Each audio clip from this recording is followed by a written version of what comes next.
The Rainbabies by Laura Krauss Melmud, illustrated by Jim LaMarche.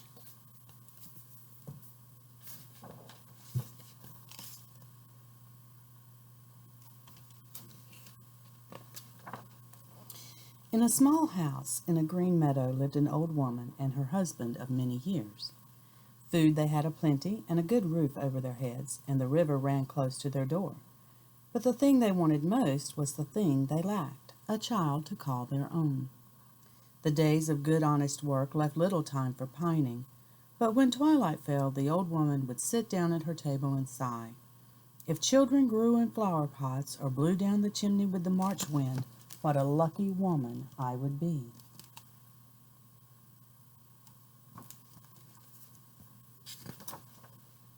One spring night, the couple was tucked in bed, snoring softly, when a broad ribbon of white light slid across the old woman's pillow. Her eyes flew open as she sat bolt upright. Though she could hear the steady tattoo of rainfall on the rooftop, her gaze met the white face of the full moon, peering round-mouthed through her window. The old woman shook her husband. "Wake up, old man. I've heard the moon shower brings good fortune to everyone it touches." The old man rose, grumbling, and followed his wife outside. Though the shower had all but ended, the last drops of warm rain touched them. The old wife smiled and squeezed his hand. Then her eye caught a silvery glint in the meadow grass. Bending down to get a better look, the woman gasped at what the moon revealed. Nestled among the wet blades of grass and the wildflowers were a dozen shimmering drops of water, each holding a tiny baby no larger than her big toe.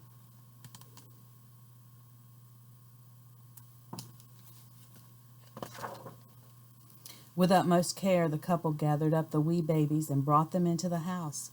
The woman dried them gently and set them on a soft cloth atop the kitchen table. 12 perfect little ones, all in a row. The old couple smiled and cooed at the babies until they began to yawn and rub their eyes with tiny fists. Then the woman wrapped the rain babies snugly in scraps of flannel and laid them to sleep in the dresser drawer. She and her husband, marveling at what had befallen them, returned to bed.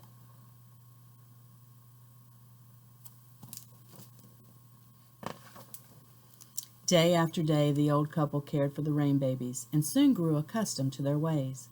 The infants seemed happiest after dusk and when the sky was overcast. When they were tired or wanted to be held, they cried out in tinkling voices and reached up with their plump little arms.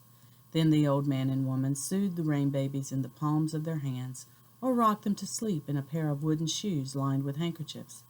The old woman would sing, "By and by, by and by, the moon is half a lemon pie.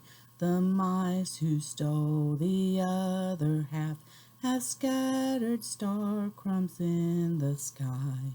By and by, by and by, my darling babies, don't you cry. The moon is still above the hill. The soft clouds gather in the sky."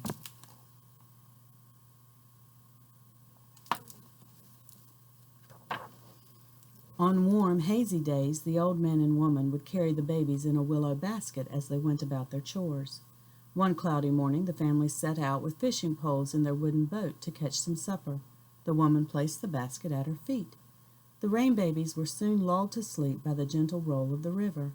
The old man and woman baited their hooks and dropped their fishing lines into the water. No sooner had their hooks been swallowed by the river than the boat began to pitch. Seized by a powerful current, the boat was drawn into a foaming whirlpool. A mighty wave rose up and over the side of the boat, and before the old man and old woman could stop it, the basket of babies was swept overboard.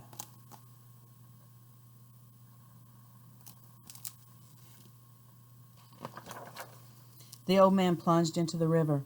Round and round he swam, trying to reach the basket. He swam until his heart pounded like a hammer. His limbs burned as if they were on fire, although the water was cold. Then a faint sound reached him over the roar of the current. He turned to see the old woman, gesturing wildly with a fishing pole. With a heave, she flung the pole, and the old man grabbed it. Reaching out with it, he hooked the basket's handle. Then he drew the basket to him and lifted it from the water. Instantly the river regained its calm. The old man swam back to his wife, handed the basket up to her, and climbed into the boat. Relieved, but wet and exhausted, the couple embraced and rowed home, forgetting about their fish.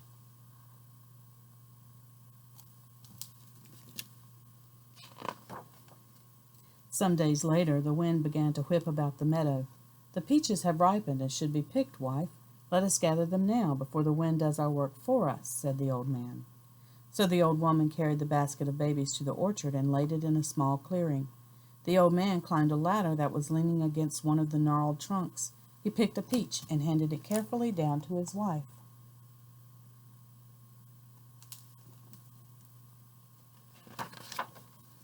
Suddenly the sky deepened to an iron gray, bathing the orchard in a bluish glow. A crash of thunder sounded as a bolt of lightning struck the ground close to the basket where the Rainbabies were sleeping. Flames quickly enclosed the clearing in a perfect ring of fire. The willow basket lay trapped inside, the Rainbabies wailing. The woman tore the apron from her waist and started beating the flames, but as quickly as she subdued them, they rose again. Seeing this, the old man leaped across the barrier of fire and seized the basket. Then he returned through the blaze. As he handed the basket to his wife, a sudden rush of cool rain extinguished the circle of fire. The Rainbabies were unharmed.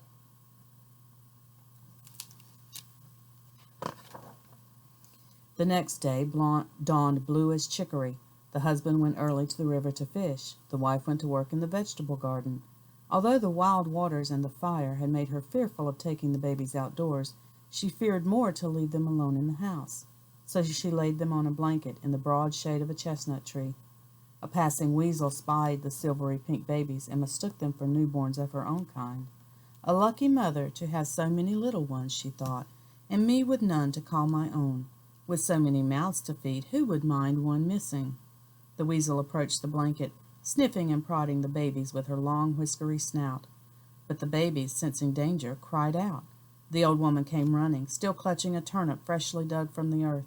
She reached the blanket just in time to see the weasel bound off with a tiny Rainbaby dangling from her mouth.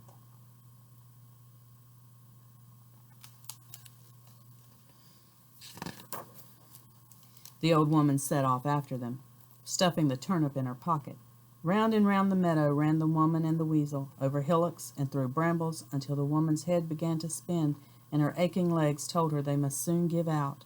Then she remembered the turnip in her pocket. She tossed it over the weasel's head, hitting the ground in front of the startled animal. The weasel dropped the frightened Rainbaby and ran off. The old woman snatched up the baby and returned to find the others waiting safely in the shade.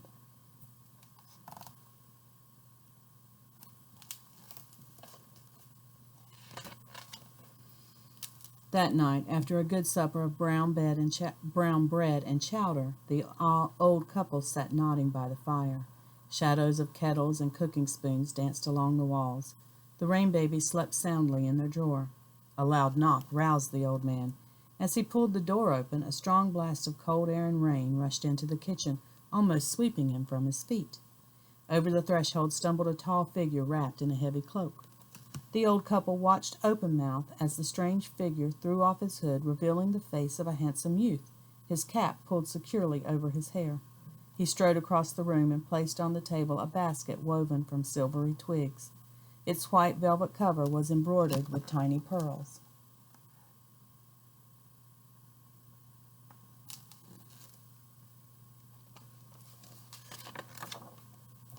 The old woman gathered her wits. "Who are you?" she asked. "I am a messenger, sent by Lady Coeur de Clare, a woman of vast and incredible riches," replied the young man. He pulled an object from his cloak. Suspended between his thumb and forefinger on a chain of spun silver, it swung slowly in the firelight, a gleaming white jewel the size and shape of a hen's egg. The couple stared. "Though my lady has enormous wealth," continued the messenger, "in one thing she is poor. She has been blessed with neither sons or daughters, and for these she yearns beyond yearning. Therefore she offers you this precious moonstone in exchange for the 12 babies in your charge. Give her the babies and live your remaining days in comfort and riches, for the moonstone is worth many sacks of gold coins." The old woman moved close to the sleeping Rainbabies. "Thank you," she said, "but the babies will stay with us." The old man put his arm around her shoulder.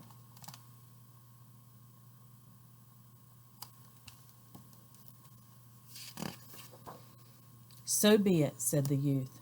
He slipped the silver chain over his head. No sooner had the moonstone touched his chest than the cloak and cap fell away, and in his place appeared a woman of breathtaking beauty. "My dear old man and woman," she said, "I am Mother Moonshower. On the night of the last full moon I gave my Rainbabies into your care. What loyal and loving caretakers you have been! You protected them from dangers born of water, fire, and earth. You refused the offer of great riches to keep the babies with you. You have proven yourselves the worthiest of parents. But now I have come to take the Rainbabies away with me." "You mustn't!" the old woman exclaimed. "Please understand," said Mother Moonshower, "the Rainbabies cannot grow properly without me. I will cherish them as you do. And do not fear, I will not leave you lonely. See what I have brought for you."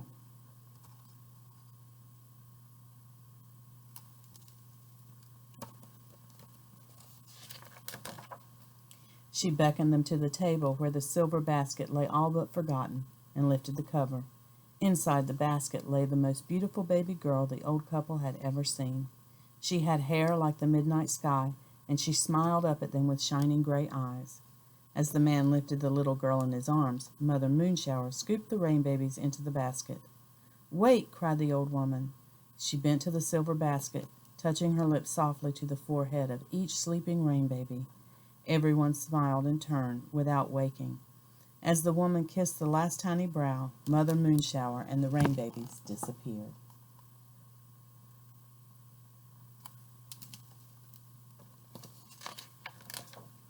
The couple named their daughter Raina. Like all children, she brought her parents great joy, and a bit of heartache too, but never such adventures as had befallen the Rainbabies.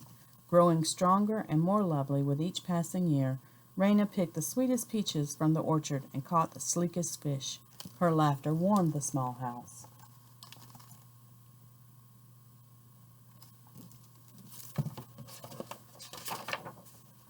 Some nights, when the full moon shone, the couple stood at the window. They watched their daughter, arms outstretched and hair floating in the soft breeze, whirling gracefully across the moonlit meadow. And the old couple felt themselves truly fortunate, for their happiness was complete. The end.